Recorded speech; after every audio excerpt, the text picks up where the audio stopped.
This podcast is a member of the Place to Be Nation family. Visit us at placetobenation.com, the only place to be in your pop culture world. Top beer, top beer, top beer.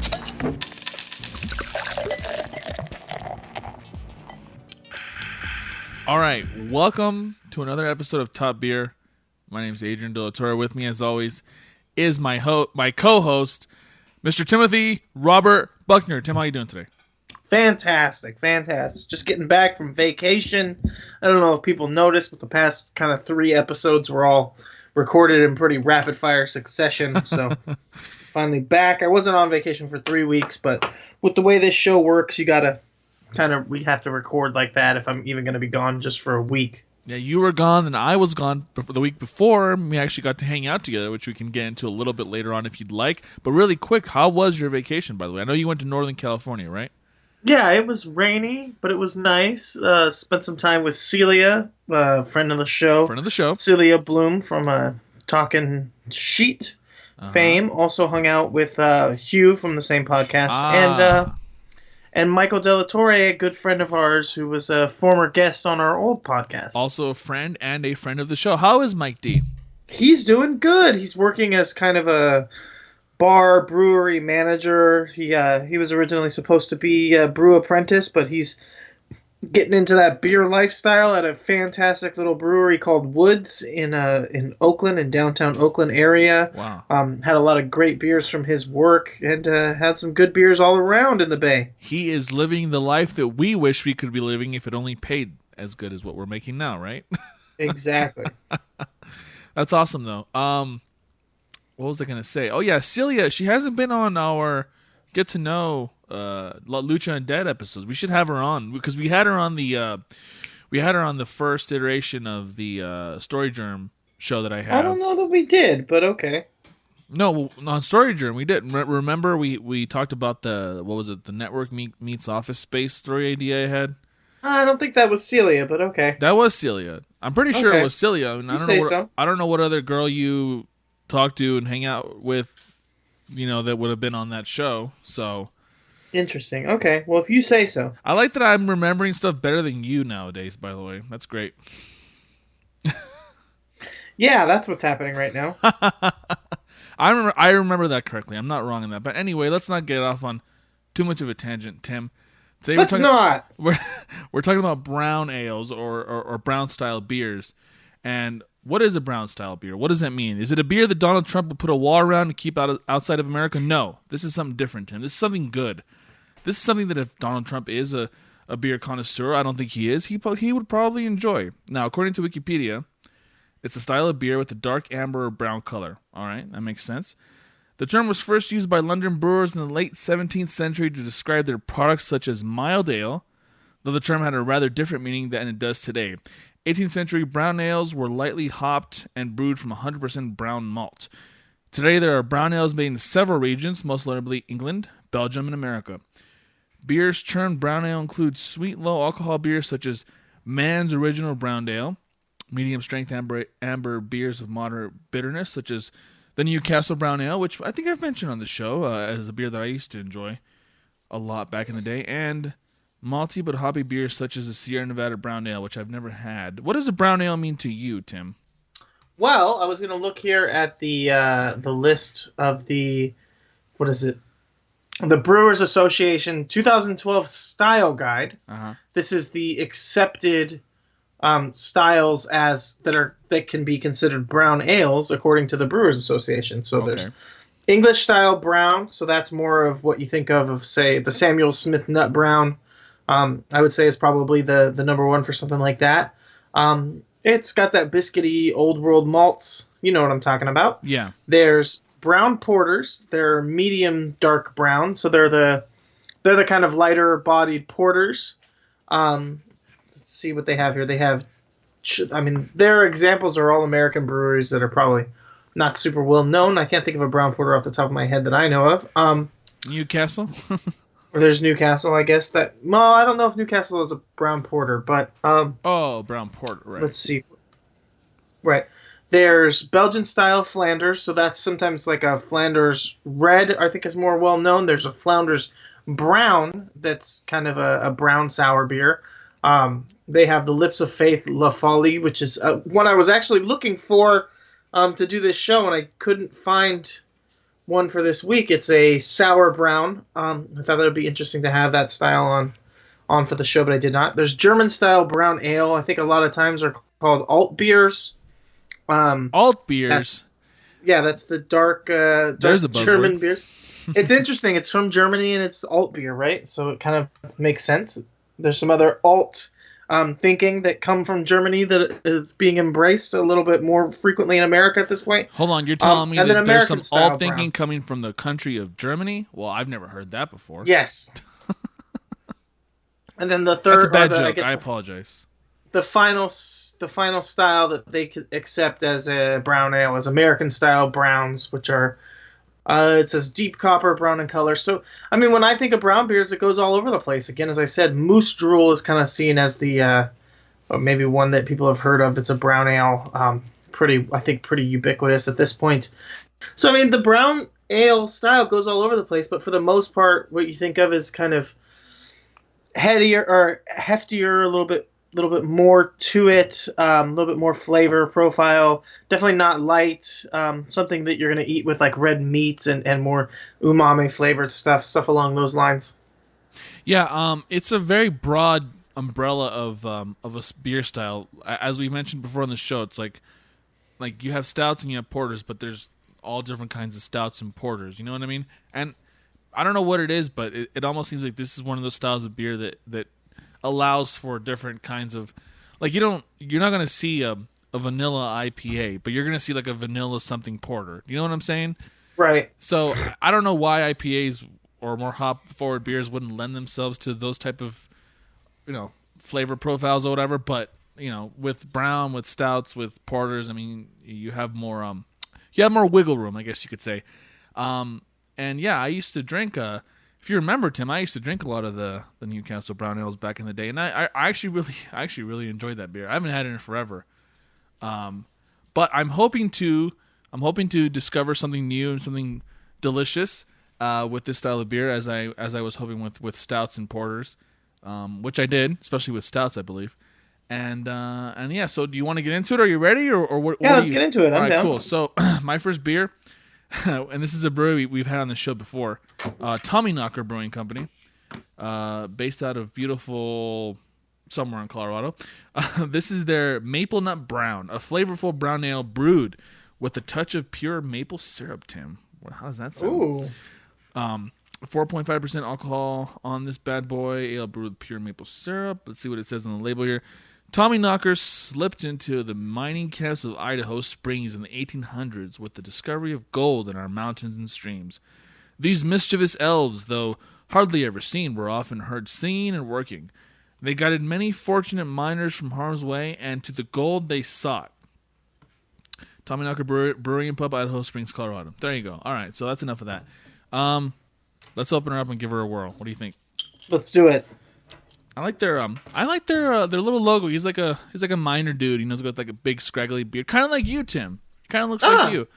You have a red beard, of course, but if you had like a dark beard, then I'd look like the guy on the bottle. You would. Let's see. Ooh, I'm getting a little hint of maple in the nose. Other than that, it's just let's see what it tastes like. Oh yeah. That reminds me of almost like some kind of a stout. This almost seems kind of close to what you would expect from a stout type of beer. You know what I mean? It's very there is a hint of maple in there. It's subtle though. It's not super pronounced. Let me take another sip. That's pretty good, Tim. I like that. I'm not a big fan of Tommyknocker, but I saw this and it sounded pretty good. So that's one of the reasons why I decided to get it. There is definitely like a sort of a mapley, caramelly taste in there. You know what I mean? Obviously super light on the hops and definitely a little bit more of a malty taste than anything else. But But yeah, like the like I said, it's like maple caramel and what was the other thing I said? Maple caramel and something else. What did I say? I can't remember what I said now. I don't know what you said. It's good. It's pretty good. Considering it's from Tommyknocker, because I remember I had a beer from Tommyknocker last time. I can't remember what it was, and it wasn't that great. But this is actually really good. I enjoy this. Let me take another sip. That's how good this is. This might be my next milk stout. Remember how I discovered the milk stout from Left Hand Brewery and I fell in love with it? This could be the brown version of that, but it's only our first beer, so who knows, Tim? Who knows what it'll be? What do you have, Tim? What's your first beer for us We're just getting started. We're just getting started, exactly. I don't want to jump the gun too much. I do. I want to jump that gun. So I'm starting out Figueroa Mountain, a brewery that I would say I am unfamiliar with. I've seen them around. I hear from a lot of people that they're very good, but where they're at, and honestly, I'll even say their art turns me off a little bit, so I just don't ever try their stuff. But I figured, I saw this, it's Davy Brown. It's the brown ale. It's got, the art is, I guess it's kind of cool. It's got an old man. He's looking out along the horizon of a farmhouse. It's kind of old schooly. It's in a bottle here. Let's see. Davy Brown is a deep caramel beer that combines wonderful roasted malt, light chocolate flavor, and a blend of Northern and Cascade hops. I like the Davy Brown name because that makes you think of a Davy Brown's Locker from Pirates of the Caribbean. I think that's Davy Jones, but that's okay. Show something that I know. Oh, and it's really quick, the score for my beer is 27-20. Sorry. What were you saying? It says it's named after the Santa, is it Yanez Valley Pioneer? This beer is a true discovery, both rustic and refined. Wow. I'll give this a shot. There's no reason not to, right? Exactly. But yeah, 27-20 by the way from mine on Rate Beer, which is kind of sad because the reviews I see on the front page are actually pretty good for this beer, and I like it. So I don't know if it's just like beer snobs being beer snobs or what it is, but there you go. Yeah, it's another one of those browns are not considered a very sexy beer. I mean, that article where I was reading off the accepted kind of Brewers Association accepted brands of brown or styles of brown ale was essentially that was the premise, the idea that people don't really think of brown ales as a sexy style of beer or a style of beer to be vaunted after. And it was funny because in the article, a guy also Cicerone was also talking about just how good it is for pairing with things. So it's very interesting to think people aren't into the beer, and it's honestly, because they think it's boring, but that possible boringness actually lends itself to versatility. Yeah. And I feel like this style of beer, like you said, pairing it, like you could pair it with almost anything. You could pair it with a nice steak and some veggies. You know what I mean? Like, yeah. I almost feel like this type of beer would almost bring out the flavors in that kind of food. That sort of that super savory, heavy food. You know what I'm saying? Yeah, but the guy also had an anecdote in there talking about pairing it with sushi for a sushi restaurant where they were looking for something that would work, and they found that brown ale worked. So. Yeah, it can kind of go across the board. So this is a dark. It's actually more of an auburn, I would say, or an amber, like a kind of a dark amber color. A little bit brown. It's got maybe a little bit off-white. No, a little bit darker, maybe like a tannish head that's really thin, but dissipates rather quickly. So you could smell a lot of sweetness. It definitely comes through very sweet, very like cherry wood, little malty. But not crazy over the top in that regard for the nose, and I'll go ahead and give it a taste.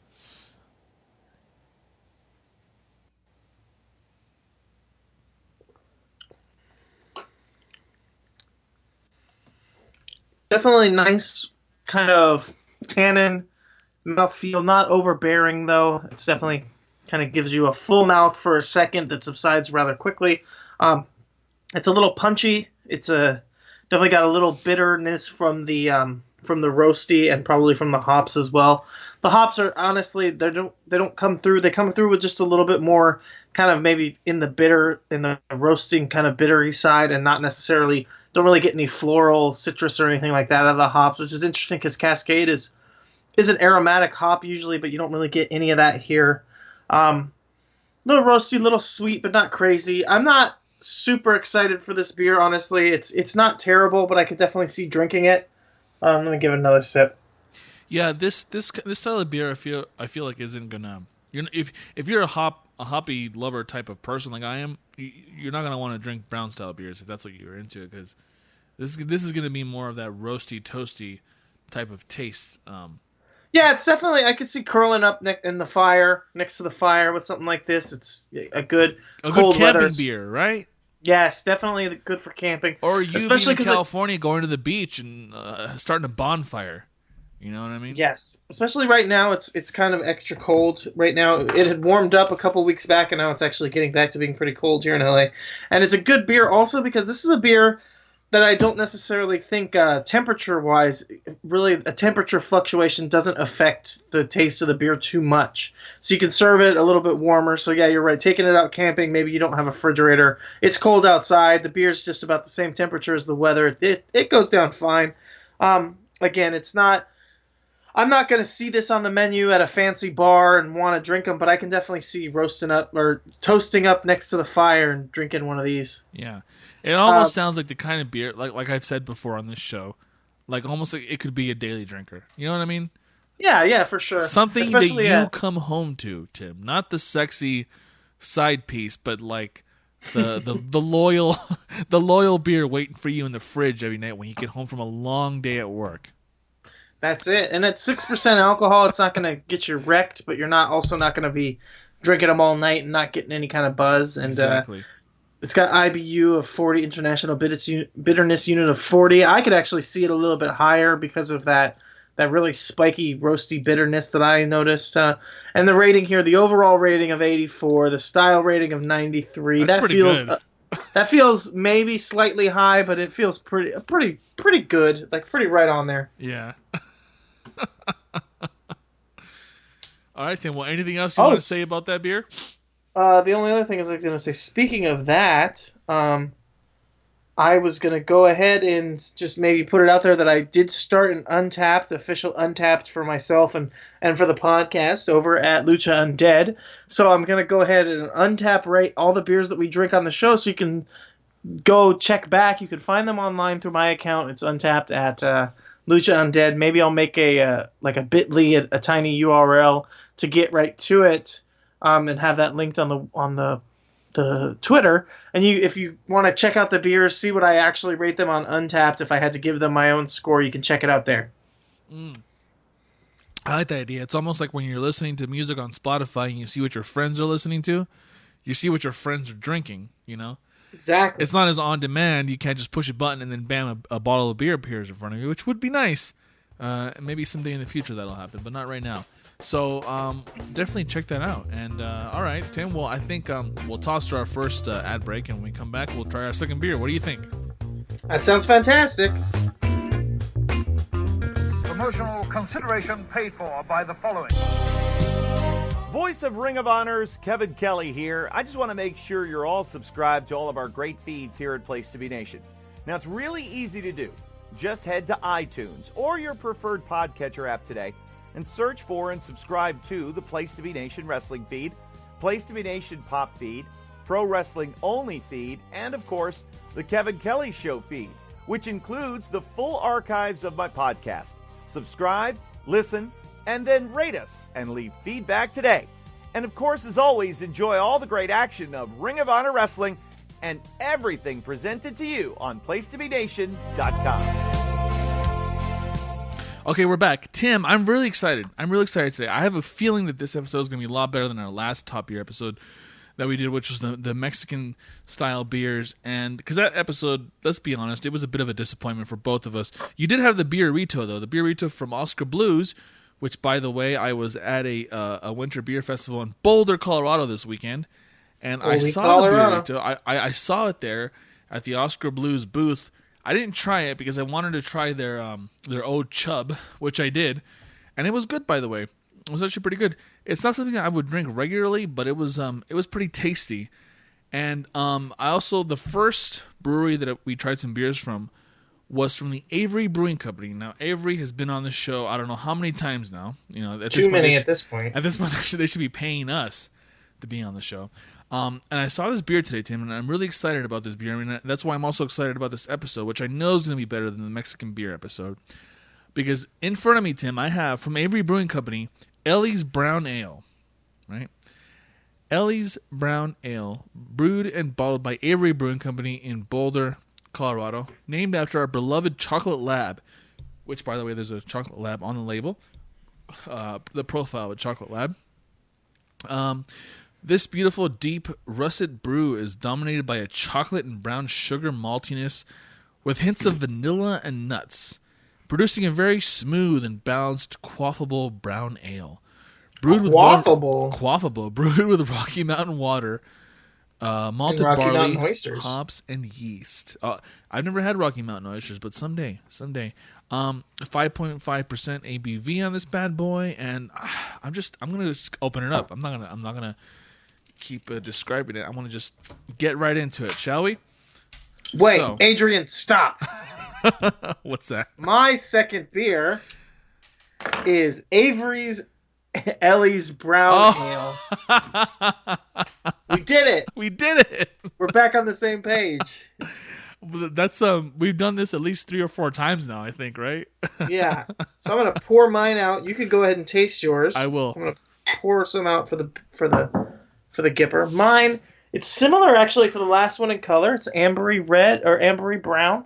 The head is a little bit thicker, a little bit more to it. It's hanging around a little bit more than the other one, but it's still similar colors. Yeah. You know what? Wow. This has a better smell to it. It comes through more, I don't know how to explain it, but a little bit more earthy and a little bit more kind of planty and fresh. Maybe the other one has gone bad or something. I was just going to say that this does have a little bit of an earthiness to it. It almost feels like this was just brewed straight out of the ground, and I'm not exaggerating when I say that. It's actually really good. And it says here, it's got crystal and chocolate malt, so I think that's helping out too as well to bring some of that.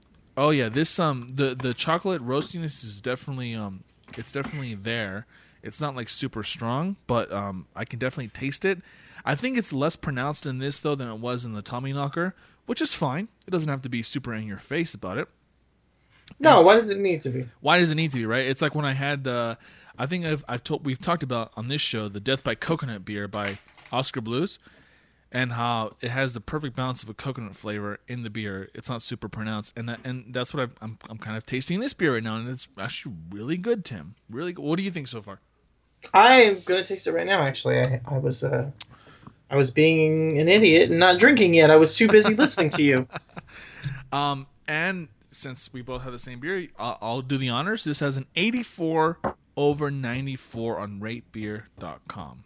5.5% alcohol per volume. It doesn't list IBUs, which is interesting because I can see why, because it doesn't really have any bitterness to it. No, there's no bitterness at all. It's actually it does go down pretty smooth. So if you're one of those people that hates like a high IBU type of beer, you like something smooth. Like I remember when I started drinking Guinness for the first time back in the day, and I remember how smooth the Guinness went down, and this is similar to that. You know what I mean? So yes, definitely. People who don't like high IBUs will appreciate this. And yeah, I can definitely there's I like it. The as it says on the label or on the description here, the vanilla and nut, I could definitely get that. It comes through, as you said, really it's just a smooth. Smooth I think is the apropos word to use to describe this beer. It's very smooth. Smoother than Michael Jackson. The vanilla and nuts too. It's actually a nice balance of the two. Along with a little bit of roastiness. You notice how there's only a touch of roastiness to it, not like a whole lot. Like yeah, it's again like the last one. The roasting. I think the hops and for me the last one I drank, I think the hops were really kind of antagonizing the roastiness to make it have a bitter kind of punchiness, and this one doesn't have it at all. It's smooth all the way through. This is a great beer. But Adrian, as we do when we're in these situations where we're both drinking the same beer, now it's time for us to shoot the shit, right? I mean, so what's up, Adrian? What's new in life? Well, or do you have any beer stories you wanted to share? Just really quick, I did want to talk about. I went to the Winter Beer Craft Festival in Boulder, Colorado yesterday. I texted you a couple pictures, including one which was a barrel-aged double IPA, Tim. Now, you've had barrel-aged beers. You know what the general taste of a barrel-aged beer. Now imagine a barrel-aged double IPA. It was like I don't know how to describe it other than just it had that sort of tangy vibrancy of like what you would expect from a barrel aged, something like a wine almost, but it was a beer. And on top of that, it was a double IPA, which you know I love IPAs. It was really delicious, and I wish I could remember off the top of my head which brewery it was from. Ooh. Which I think I texted it to you, which I'll look it up right now. But it was really good. It kind of reminded me. Remember the Tart of Darkness that I had, which is I think was a barrel aged beer as well. Yes. It kind of reminded me of that, but an IPA, because the Tart of Darkness was a dark style beer, if I remember correctly. It was a dark sour, I think. Yeah, and a dark sour, exactly. And this one was, so it was a 471 barrel-aged double IPA by Breckenridge Brewery. I think you've heard of Breckenridge. I think you know that they're owned by one of the big beer companies here in the U.S. What is it? I think it's Bud Light, InBev, or something like that. AB InBev? I think they own Breckenridge now. Which, when I heard about that, I thought, oh, so they've sold out. Like, they probably... Right. But no, I've never had... Before and after that, I haven't really had Breckenridge until yesterday, and I was impressed. Him like if I see this beer, in the stores, I'm definitely gonna go for it. It's not a daily drinker. It's not something you would get like all the time. It's not your come home to beer. This is your side piece. You know what I'm saying? This is a beer that you enjoy on special occasions. This is a beer that you enjoy by a campfire. This is a beer that you enjoy when your boss gave you a promotion at work. I don't know how often that happens with you, but if that ever does happen, you could drink a beer like that and enjoy it. So it was really good. I also got to try some really good beers. Speaking of Avery, by Avery, they have this IPA. I can't remember what it was called. It was like the first thing I had. It was really good. And Avery, which I didn't know this, Tim, they have a sour style beer. They have I think it's an apricot sour style beer. It's really good. Very sour, but very delicious. And if you ever see that anywhere, I highly recommend that you try that. So enough about me, Tim. How was your husband life for you lately? I know you went to vacation, so do you want to talk about that a little bit? Yeah, sure. What the heck? I got something from you. I don't know what it is. Oh, did you just text me? No, unless I did by accident. Sorry. The internet, I think, just thought that you were texting me. So yeah, let's see. The trip was good. You said you tried some beers at I was gonna get into that. I know that there's an Avery raspberry sour though. I'm not familiar with the apricot. Yeah, this is definitely an apricot sour, I think, by Avery. And the Breckenridge Brewery, if anybody happens to be listening to this live as we speak, according to Google, the Breckenridge Brewery tap house is not too busy right now, so it'd be a good time to pop in there and grab a beer. Yeah, if you're in Boulder, Colorado, yeah. If you're in Boulder, Colorado, and you happen to be listening to this live, which is impossible, rush down there now as we're talking, as we speak. So yeah, my trip was interesting. I would say we got up there Wednesday night. We hung out with, as I said, Celia. We went to a place. Now, this place was called Beer 30, and I knew that I was in the Bay Area for what is San Francisco Beer Week, but we were in, not necessarily in the Bay, I'll say. And we were just kind of like, oh, let's go to this place. It's called Beer 30. She said it's got like bar food, blah, blah, blah. I'm like, okay, that works for me, whatever. When we get there, because it's San Francisco Beer Week, they're doing a sour festival that night. Oh, nice. And so they had a bunch of sour beers on tap, a bunch of really good stuff that I got to try. Interesting, good, very good beers. And one thing that they had that I've been looking for a long time is the Lost Abbey Framboise de Amorosa, which probably means like raspberry love or something along those lines. And it is the Lost Brewery's raspberry sour that they don't bottle anymore. So I had been looking for where I could find it, and then they just happened to have it there. I'm not gonna lie, it was a little bit of a letdown. It wasn't as good as I was hoping, but it was still very good. Had a lot of other really great beers there. Then I was kind of throughout the vacation for me, the kind of theme of the thing was kind of Pliny the Younger. No, I wasn't gonna do the wait in long line. I wasn't gonna do the go out of my way, but I had decided if it could happen, I would like to try it because we're near the Russian River Brewery where they actually make it. So I figured it was more possible there than it would be here to just happen upon it. So, every day there would something would come up and I would go, okay, I'll check it out, because I was following a Twitter that was updating whenever someone would post that they were drinking Pliny on Untappd.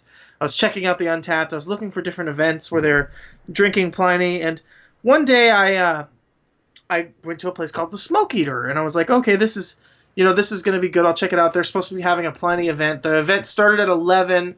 And I unfortunately, kind of just the way everything worked out, I didn't get there until it was probably about 1:30 range. And they were completely tapped out of Pliny the Elder, Pliny the Younger, and a couple other crazy hop bombs that they had. But they did have a triple IPA by Knee Deep Brewing, which I believe I had and it said NE, but then they never explained what it was. It was the NE Auburn IPA from Knee Deep before, but it was called No Seeds, No Stems. It was a triple IPA, and it was probably the best triple IPA I've ever had. It was not overbearing in any way. It was sweet, super easy to drink. So I was kind of like, well, I missed out on Pliny the Younger. I didn't end up getting it on the whole time on vacation, but that Knee Deep, No Seeds, No Stems, I'd say probably better. Honestly, Pliny's just overhyped. I don't necessarily know that it's all that great.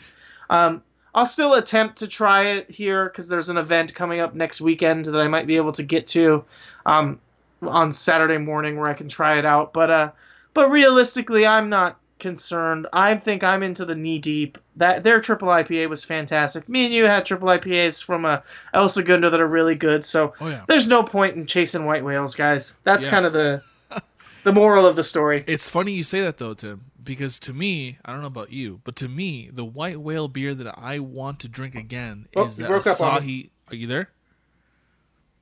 Yeah. Okay, to me, the white whale beer that I want to try is that Asahi Black that we had at that one sushi place in downtown Los Angeles at one time. Remember that? Yeah, I love that beer, man, and it's been gone for a while. It's been gone, but that's my white whale. I'm gonna someday find that beer again.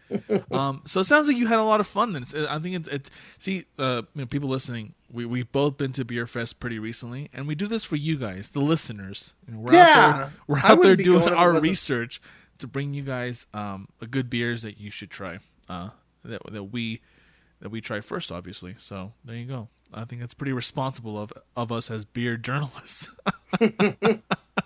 It is. So awesome, Tim. All right. Well, how did you enjoy this one, by the way, so far? The Ellie's Brown. I mean, it's pretty good. I like it. I'm into it. Yeah.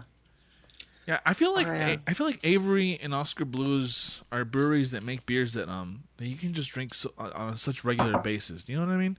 Yeah, they're really good. Craftsmanship, as I say, in beer, where you really get a beer that you can count on. Almost all their beers are good, and they're again easily distributed. You find it kind of everywhere out here. It's from Colorado, right? Yeah. And it's like they've been doing it for so long. That's the thing. The kind of Colorado is the craft beer mecca, kind of. It's that's the truth in a lot of ways. I mean, there's so many and I think I read the other day that there's so many people signing up for brewery licenses nowadays that it's like there's a waiting list because there's just so many people trying to do it. Not just here in Colorado, but just in general. And it's just kind of crazy to me that's how big of a. But Colorado still, a lot of breweries here still somehow manage to deliver some really tasty, delicious brews. So yeah, for sure. About that. All right, Tim. Well, let's go to our second break. When we come back, we'll try our third and final beer. What do you think? Let's do it. Placement Nation's JT Rosero here, and I want to let you know that we have a ton of great podcasts available to you on iTunes, Stitcher, Google Play, and PlacementNation.com, and we offer them to you across two great feeds. On the Placement Nation Wrestling feed, you can check out Scott Criscolo and me on the Mothership, the Place to Be podcast, with our famous Vintage Vault pay-per-view reviews. PTBN also covers current-day wrestling with the smash hit clotheslines and headlines, our steady veteran main event, and the beloved monthly pay-per-view reaction shows with immediate feedback on all Pro Wrestling Super Shows. Relive wrestling's past with our monthly pay-per-view rewind series led by Ben Morse, the always contentious Dangerous Alliance podcast, and Survey Says, a fun look back at the good, bad, and ugly of WCW. On our very popular Place to Be Nation Pop podcast feed, we offer such great shows as the Glenn Butler Podcast Hour Spectacular, Rank and File, NBA Team, Lucha Undead, Geek and Sassy, and a veritable podcast heaven for comic fans with hard-traveling fanboys, Sellers Points, Todd Weber's Conversation, and Imaginary Stories. Subscribe to both of those feeds on iTunes and rate and leave feedback for us as well. All of these shows, plus others, available at PlayStation.com, where we cover pro wrestling, sports, movies, comics, plus tournaments and more. Be sure to support our site by using PlayStation.com/Amazon when doing your online shopping, and download our free Place to Be Vintage Vault Refresh ebooks via the links on the right-hand side of our site. We also want to thank our friends at Boneheads Wing Bar in West Warwick, Rhode Island, and Fall River, Massachusetts, TheHistoryOfWrestling.com, and Scott Keats' Blog of Doom. Be sure to follow us on Facebook, Twitter, Instagram, and Tumblr as well. PlayStation.com, the only place to be in your pop culture world. We're back with our third and final beer. Tim, I will do the honors first before you go. This is what I have in front of me, Tim. Upslope Brewing Company. You've heard of Upslope. I've had a beer from them on here. Okay. They're also based out of Boulder, Colorado. Upslope Brewing. This is the Upslope's Brown Ale. Their roasted malty aromatic beer. 6.7% alcohol by volume. Ingredients: snow malt, English hops, American yeast, brown sugar. Specs: handcrafted aluminum can, portable, recyclable. Good. Now, let me preface this by saying that Upslope is not a brewery that I am going to write home about. You know what I mean? It's an okay brewery. I've had a Saison by them. I don't know if I ever mentioned this to you. I've had a Saison by them that's actually pretty decent. Not the best Saison. Not as good as the Saisons I've had on the show. But it was all right. You know, for what it's worth. So I'm hoping this is good. I'm hoping this is, at least on par with what a brown ale would be or whatever. So let's go ahead and try that, shall we? Yeah, give it a taste. Let's give it a taste. Here we go. I really wish every beer now came in the can. Fuck this bottle shit. Mm-hmm. So this is my only can tonight, by the way. Ooh, that has a bit of a sort of a nutty taste in the nose there, Tim. I like that. Let's give it a taste. Oh wow, that's super roasty. That's probably the most roasty I've had tonight as far as beers go. Shit, you know what? Honestly, I feel like in a way, brown ales are very close to like what a stout would be. And you know why I say that? Because when you go on brown ale on Wikipedia, when you type that in, at the very bottom, you know what it says? See also mild ale, porter, stout, and root beer. So, yeah. I guess that's to be expected. But this is the stoutiest of the beers I've had tonight, even though it technically is a brown ale. Very roasty. I'm not getting really much of anything else in there. I mean, on the can it says snow melt. I can't really taste the snow. I don't really know what snow tastes like. Do you, Tim? No, I have no idea. Definitely the malt. I think it's the English hops that I'm getting more than anything else. English hops, I feel like almost have a very sort of distinct taste to them, right? Yeah, you can kind of tell. Like, would you know something had English hops if someone didn't tell you that it had English hops over? Yeah, probably. Compared to Centennial hops or any other kind of hops? Well, I mean, it depends on which hops, but it depends on which English hops. But there's probably a good chance I could pick it out. This isn't bad though.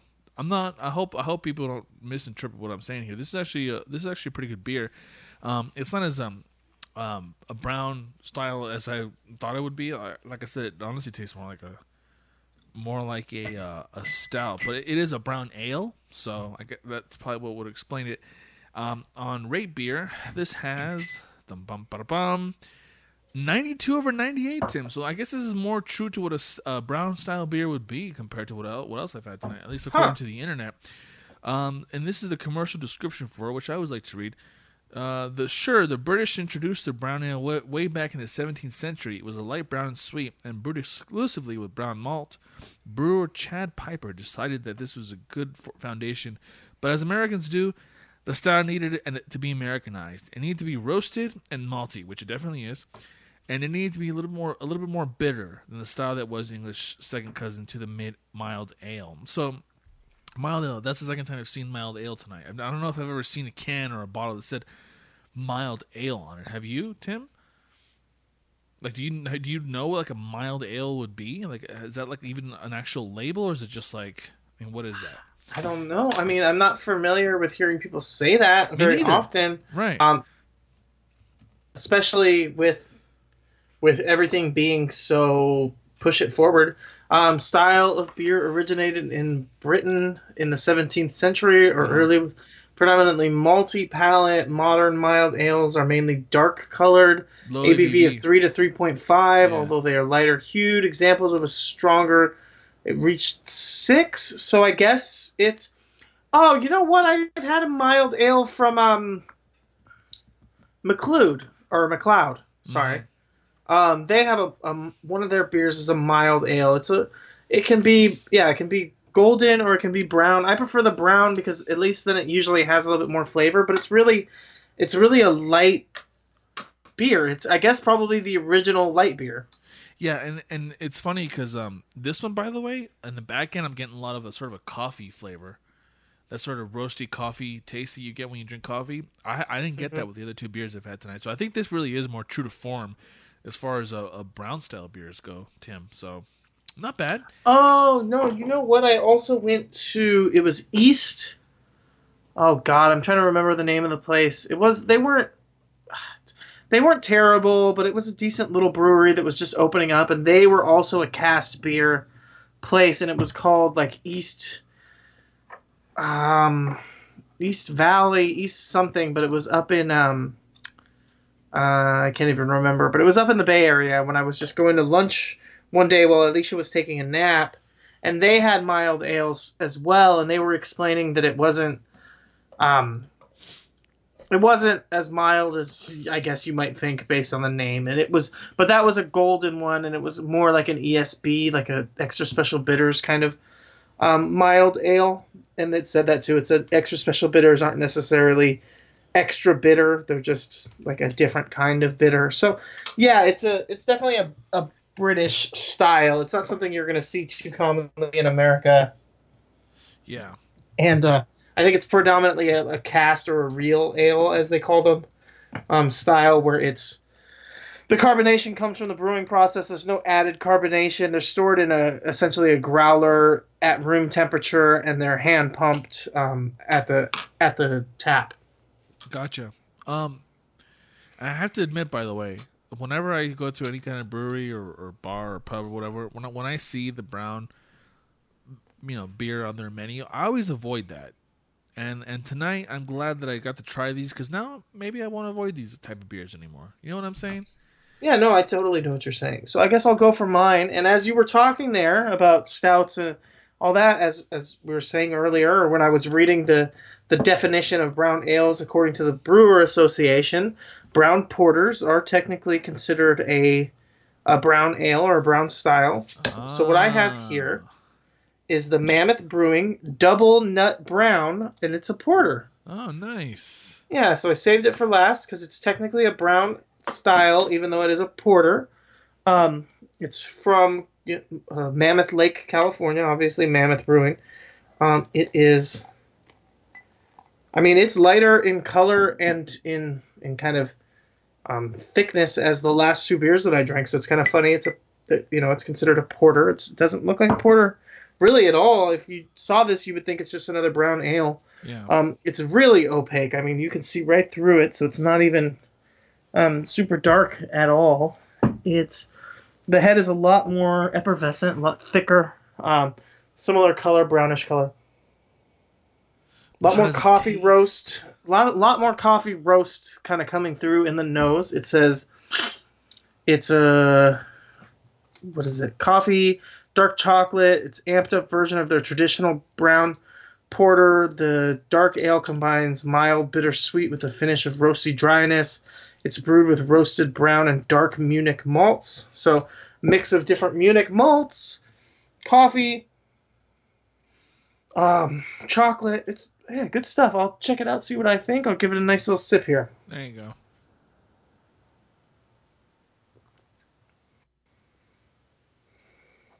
go. Ooh. I mean, the roasted malts come through super strong. The chocolate coffee isn't even really there too much. It's mostly roasted malts. It's a little heavy, sweet, light bitter. Yeah, I mean, toffee, maybe a little berry, cherry kind of tartness to it. A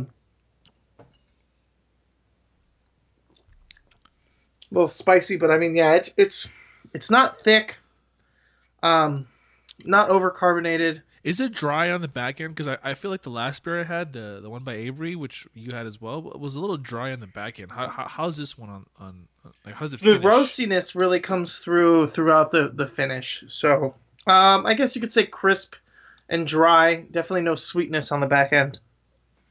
Okay, that's not bad. I feel like it's everything really you've had not. tonight has been pretty good.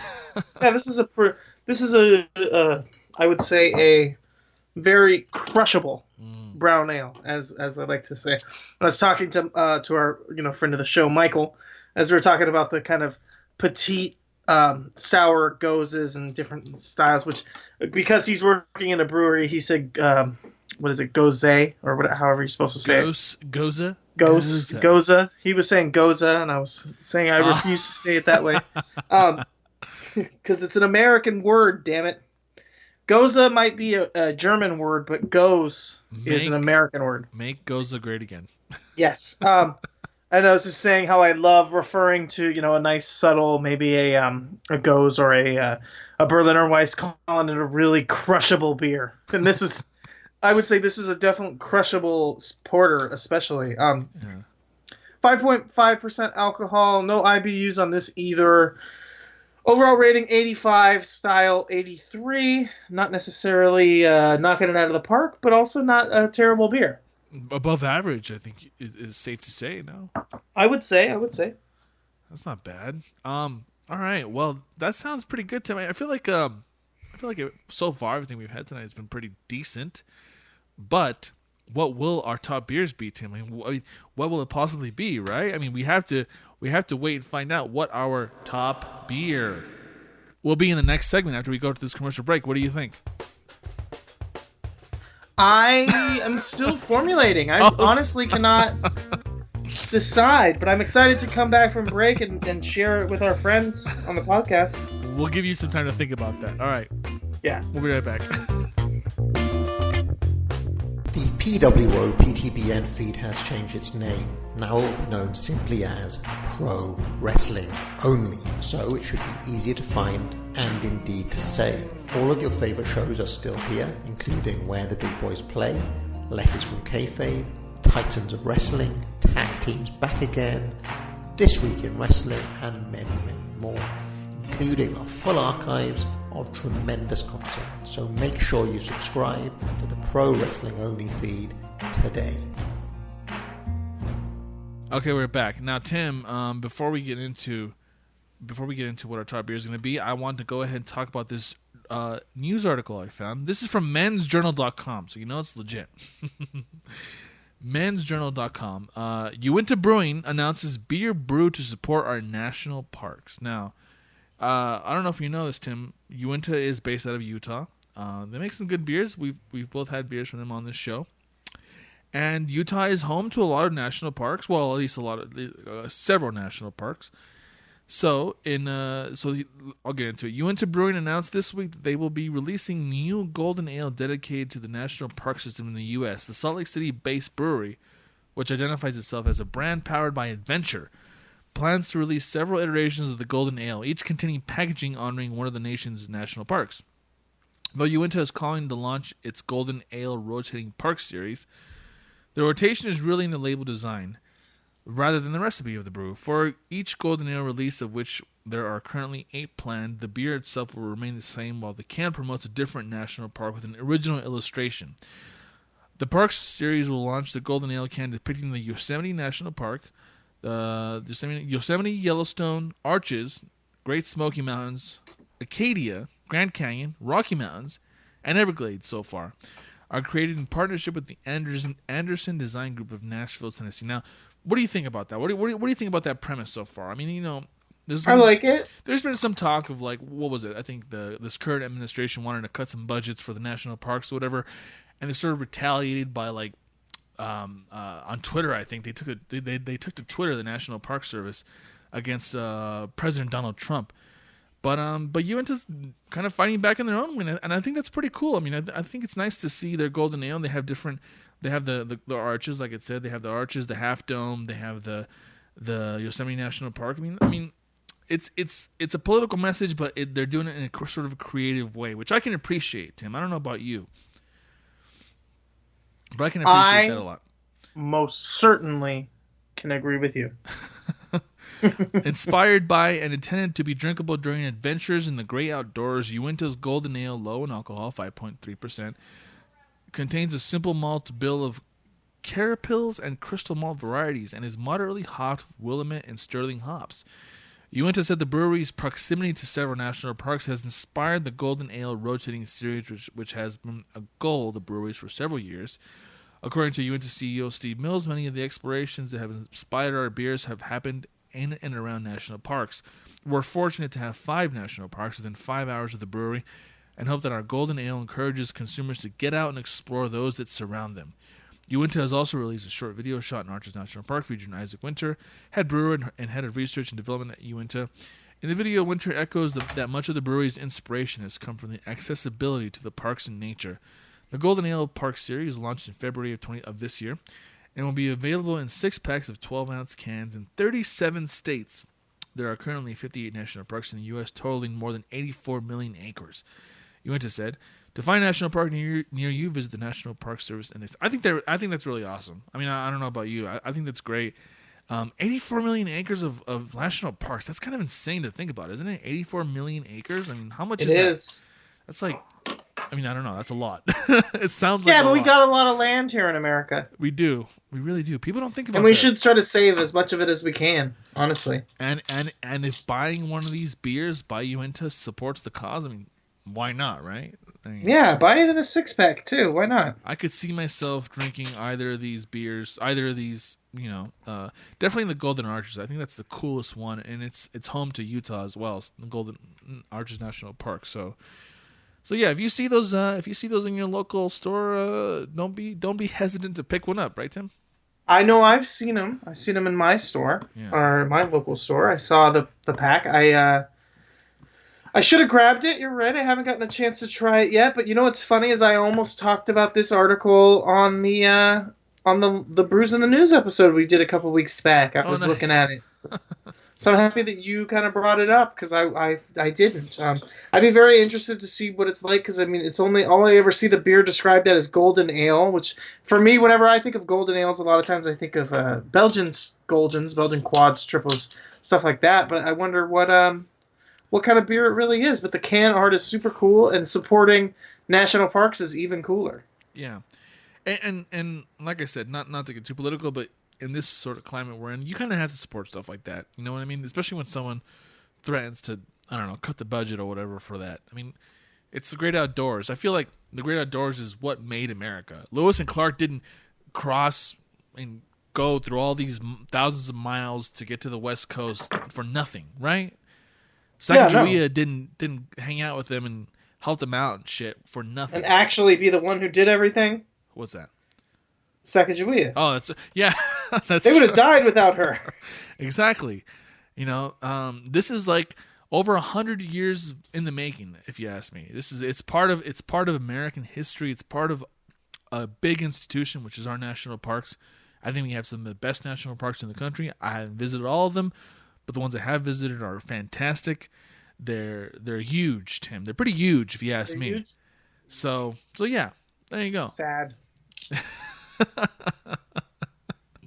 But enough about that. Tim, I think you know what time it is.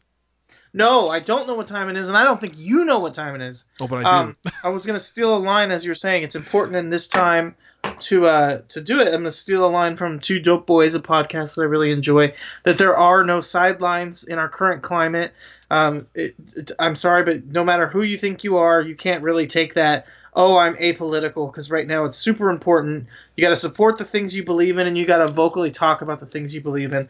But I like the idea of you doing this news story every week, but you know what I'm going to do every week to counterbalance, as I'm now obsessed with this Untapped? I'm going to do my Untapped pickup review of the week. I'm just gonna randomly pick one that was nearby. I'm gonna kind of give away when we're recording this by doing this, but it doesn't matter. I think people know we record in advance. Wow. This is from Nathan, and he's checking in from the Dank Place, and he's drinking a Lights Out Monkish Brewing Company Imperial/Double IPA. Ooh. He gave it a 4-star review. It's a super hazy, and he's pouring it even in the Monkish glassware, which is nice to see that he's got the Monkish glass and he's pouring his beer in there. And his review of the beer says, pasta sauce making, growler drinking, Oscar watching with the fam. So I'm going to give it up to Nathan. I like your review. I'm going to tell everybody to go check him out. I think, let me see if I can find what his actual Untapped name is on here. You know what? It's not working. Everybody just go look for Nathan. No, actually, it came up. And then I obviously, as soon as it came up, I blocked it out because I'm a jerk. Let's get his actual username. Grumpy Junglist, I guess. So it's Grumpy JUNGLIST, Southern California. I'm going to send him a friend request as we're on here, as he's our Untapped Review of the Week. Nice. Very nice. I know you've had beers on the show from Monkish, which I've never had, but I'd like to someday. Unless we have to check it out next time you're here in California. It's in Torrance, California. Did we not go there at one point? I thought we went. We almost did. We almost did. Okay. Monkish sounds good. I'm actually on their website right now. They have some pretty delicious sounding brews over there. So yeah, we'll have to give that a shot next time we're there. But Adrian, you know what time it is now. Now I know what time it is, Tim. It's time to announce our top beer. Do you want to go first, or should I go first? Go ahead and go first. Okay. You know what, Tim? I kind of have to hand it to tonight. This episode, I have to hand it to Avery Brewing Company. I really enjoyed their Ellie's Brown Ale. I think it's delicious. I think it's a beer I can see myself drinking pretty regularly. And it was a hard decision, Tim. Don't get me wrong. Tommy Knocker, they brought it in with the good maple nut brown ale. Upslope has a decent brown ale. They have a really good score on that as well in rate beer. But my favorite tonight was Ellie's Brown Ale by Avery Brewing Company, Tim. I really enjoyed this beer. I could see myself drinking it pretty regularly. So, there you go. There's that. What about you? What about you, Tim? What's your top beer? Well, it's unanimous. The top brown ale is the Avery's Ellie's Brown, named after that chocolate lab that's so cute on the can. On the bottle, too, actually. Actually, what are you drinking out of? You got a bottle or a can? A bottle, yeah. You got the bottle, me too. Yeah. This was a common drinker for me at a time. I actually used to drink the Ellie's Browns pretty regularly, and I remembered why tonight. It's a beer that I actually really like. So, yeah, I agree with you. I'm not going to bash the others, but the Figueroa Mountain just wasn't balanced as much. The Mammoth, good, but, I mean, really kind of light. So, yeah, I think the Ellie's Brown is the top beer. Yeah. Definitely, and the other two I had, like I said, they were both good, but I could see getting Ellie's Brown Ale more regularly than the other two, and that's what it's all about for me. And this is something I kind of want to mention here towards the end here, Tim. For those people listening, maybe this could be a segment idea in and of itself. I don't know, but this style of beer, like if you do drink Newcastle as I used to. Imagine drinking Newcastle, but better when you drink these type of beers, especially the Ellie's Brown Ale. So if you ever see that, give it a try. If Newcastle is something you drink on a regular basis, try something different. Go for the Ellie's Brown Ale by Avery Brewing Company, and I think you'll be quite pleased, right? I mean, I think so. It's a good beer. So there you go. And yeah, and the reason why I say that is because remember, was it you, Tim? I think I told you that I had a coworker who was like, oh, I just drink Bud Light and Coors and stuff. And I'm trying to think of a beer, the craft beer alternative to that, right? So it's like maybe I'll suggest I don't know, the 90 Shilling by Odell's. Maybe I'll suggest, I don't know, some kind of a craft lager beer, which there's plenty of craft lager beers out there. So yeah, maybe that's something we could do every week as well. Who knows, right? So there you have it. Tim, is there anything you want to plug before we go tonight? No, just go check out the Untapped at Lucha Undead, obviously. Go check in the Twitter at Lucha Undead. Go listen to We'll do it live about OTT. Really proud of that episode. I thought it was really good. That's over on the Pro Wrestling Only feed. Check out. That's really it. Honestly, that's the end of what I need to kind of talk about today. Awesome. Well, obviously follow us at Lucha Undead. Follow me at Dilla Boots. Follow my other show at Story Germ on Twitter as well. Last week's episode was just a recording of me and you, Tim, just hanging out, going to breweries, and we're driving to a brewery in LA. It wasn't about so much as the beers. It was about, we were just talking about politics and stuff. But I thought it was a good enough conversation that it warranted it being its own episode. I don't know if you've heard that, by the way. Have you? I sort of just cut the first half hour of it, which was a pretty. I gave it a quick listen, but because it was just that with not a lot else to it, I kind of skipped over it. Honestly, I listened for about 10 minutes. No, I understand that, but I don't know. I thought it was a interesting enough and funny enough conversation about Donald Trump that I don't know. Like I said, I just wanted to make it its own episode, but definitely check that out. And did we ever plug our post-election results episode? We did, right? Remember when we recorded that? Yeah. Over on YouTube if you want to hear it. If maybe you want to hear a little doom and gloom to remind you of what it was like that night. But yeah, for sure. Because if you're not hearing enough about politics, listen to that episode, right? Right, exactly.